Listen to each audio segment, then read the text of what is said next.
स्वतंत्रता दिवस का पर्व एक ऐसा दिन जो पूरे देश में उमंग और उत्साह के साथ मनाया जाता है। लेकिन इस बार झारखंड के पारा शिक्षकों के लिए ये दिन किसी मायूसी से कम नहीं है। 60,000 सहायक अध्यापकों की आंखों में आशा की किरण थी कि इस स्वतंत्रता दिवस पर उन्हें कुछ राहत मिलेगी, लेकिन उनकी उम्मीदें एक बार फिर धराशायी हो गईं।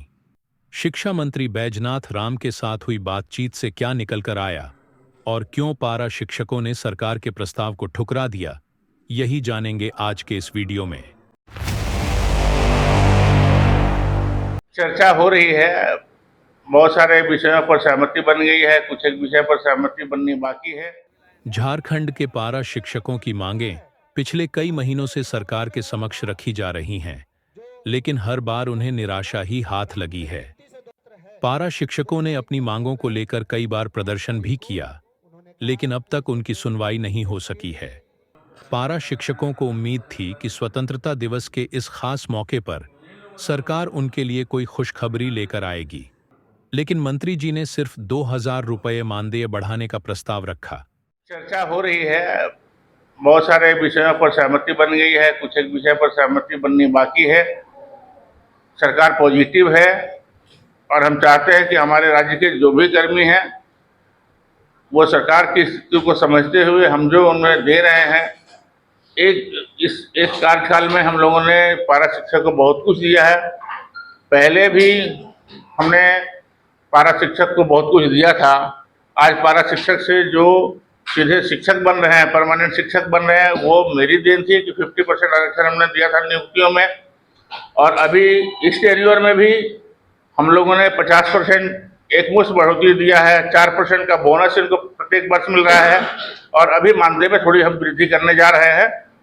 और संभावना इस बात की है कि ये शायद से इसको स्वीकार करेंगे और फिर अपने काम में लगेंगे। 2000 मानदेय बोल रहा है कि ये नहीं है, इन्होंने अपनी बात रखी है। सरकार अभी इस टेन्योर में कितने संकट से गुजरी है ये सबको पता है। 2 साल हम लोगों ने कोरोना को झेला है। विषम परिस्थिति में सरकार इनके पक्ष में काम कर रही है, तो मैं समझता हूं कि परिस्थितियों को समझते इन्हें स्वीकार करना चाहिए। सरकार की जो भावना है कि हमारे सभी कर्मी सही ढंग से काम करें और उन्हें बहुत असुविधाओं का सामना नहीं करना पड़े, इस बात को ध्यान में रखकर सरकार पॉजिटिव दिशा में आगे बढ़ रही है। तो हमारे शिक्षकों को भी चाहिए कि वो सरकार का सहयोग करें। धन्यवाद सर। पारा शिक्षकों का कहना है कि अगर सरकार वेतनमान देने में सक्षम नहीं है तो कम से कम उन्हें वेतनमान के समतुल्य मानदेय दिया जाना चाहिए। झारखंड में पारा शिक्षक राज्य की शिक्षा प्रणाली की रीढ़ है, लेकिन उनके साथ हो रहे इस व्यवहार से वे बेहद आक्रोशित हैं। वे चाहते हैं कि सरकार उनकी मांगों को गंभीरता से ले और जल्द से जल्द इस मुद्दे का समाधान निकाले। वार्ता विफल होने से राज्य के सहायक शिक्षकों में भी असंतोष बढ़ रहा है और यह असंतोष आने वाले समय में और भी बढ़ सकता है। बहुत सारे बिंदुओं पर सैद्धांतिक सहमति बनी है, कुछ बिंदुओं पर गतिरोध है। उम्मीद है कि अगले हफ्ते होने वाली इस बैठक में उन गतिरोध को दूर कर दिया जाएगा। किन मुद्दों पर अभी भी गतिरोध बना हुआ है? क्या समझ में क्यों नहीं आ रहा है? निश्चित रूप से गतिरोध जो बना हुआ है वो आर्थिक मसले पर ही गतिरोध है। हमारे सहायक अध्यापकों की अपेक्षाएं जो हैं और सरकार के पास जो संभावनाएं हैं, दोनों में थोड़ा अंतर है। हमें उम्मीद है कि आने वाले समय में हम लोग इसको पूरा करेंगे। मतलब एक और बैठक होगी? बिल्कुल, एक और बैठक होगी और संभवतः वो रक्षाबंधन के बाद उस बैठक को शेड्यूल किया जाएगा। आप लोग कितना 2000 बनाने की बात कर रहे हैं?